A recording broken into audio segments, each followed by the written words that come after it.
What's up? This is Taylor Waithofer, and this episode of Disruption Nation is sponsored by Chance Brown with CB&A Realtors.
Disruption Nation, Season 4, with guest Maelia Davis.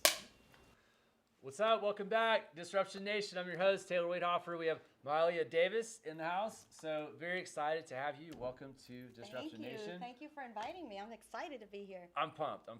Great person, great personality, great enthusiasm, which is my favorite people to talk to. Okay, Yeah. So she has that. She was on Masterclass Houston. We're live. I was just talking about that a couple months ago. She's been featured in Houston Real Producers. Broker of the Month. Congratulations. Thank you. We're gonna dig in there because she's on this trajectory currently. 21 people in the brokerage, 6 people on her team. And from Cuba, a lot of exciting stuff. Grew up in McAllen. Yeah. We were talking right before the show. 30-year high school reunion. Met her now husband with, who had 3 and who had 2. So he has 3 daughters, and I have 2 sons. So we're like the Davis bunch, like the Brady bunch. Davis, yeah, that's right. Overnight, go from 2 and 3 to now 5. We got some good stuff. We got some investment seekers going on in South Texas. We're going to get into here in a minute. Some of the lingering positives that are very powerful nuggets in your business with post-COVID way to operate the real estate. Just your organization as a whole.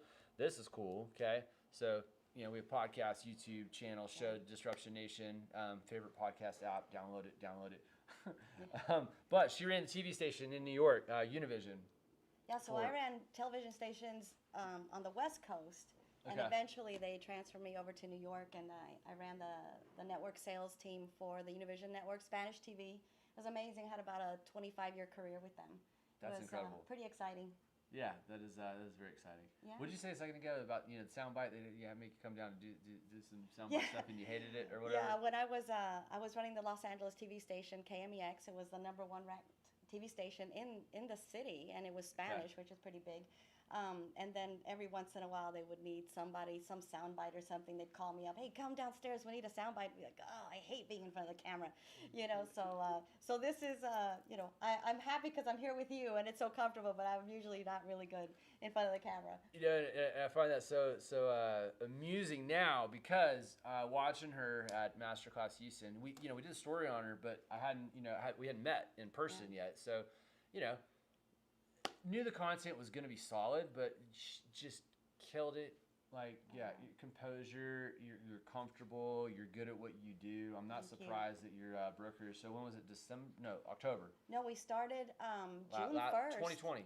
June 1st last year. In the middle of this deal. In the middle of the deal. How do you start then? Because it's obvious, probably all Zoom, right? It was Zoom. Well, actually, it was because people that you already knew though, or did y'all leave and come from a different brokerage to? So she's Remax Property Group, by the way. Yeah, and we're based in Cypress, and we were all we all came from different places. But when we all got locked down in Houston, I asked my team to get an accreditation of some sort. So somebody got the military accreditation or seniors or whatever it was.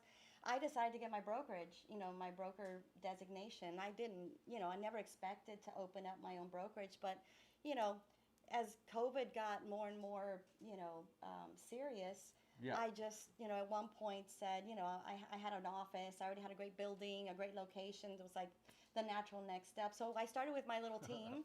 And And as we know, the people who worked through and plowed through COVID, just business really took off. And so here we are, a year later with 21 agents. I really don't recruit. I always say it's a God thing. They just kind of find me, and we're like a family. So did this, the compounded business effect as a result of COVID? Was it your team and the experience, or was it combined? Like, the people that joined, like, were you feeding?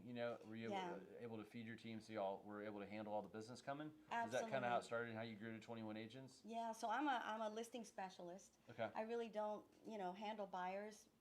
Only my really really close clients, and so my team is really buyers agents and one of the things we were talking about is a lot of agents stopped putting in the time and the quality that it takes to list a house during COVID, because houses were selling in minutes, or you put up a sign and Yeah, watch this. I was gonna go there in a second, but I'm glad she's going there now. The difference between post, right, and then we're just really specifically post COVID as a result of how fast things were flying off the market last year, right? right. Yeah. So anyway. Yeah, no, I heard that the average nationwide, the average days on market this past year was 17 days.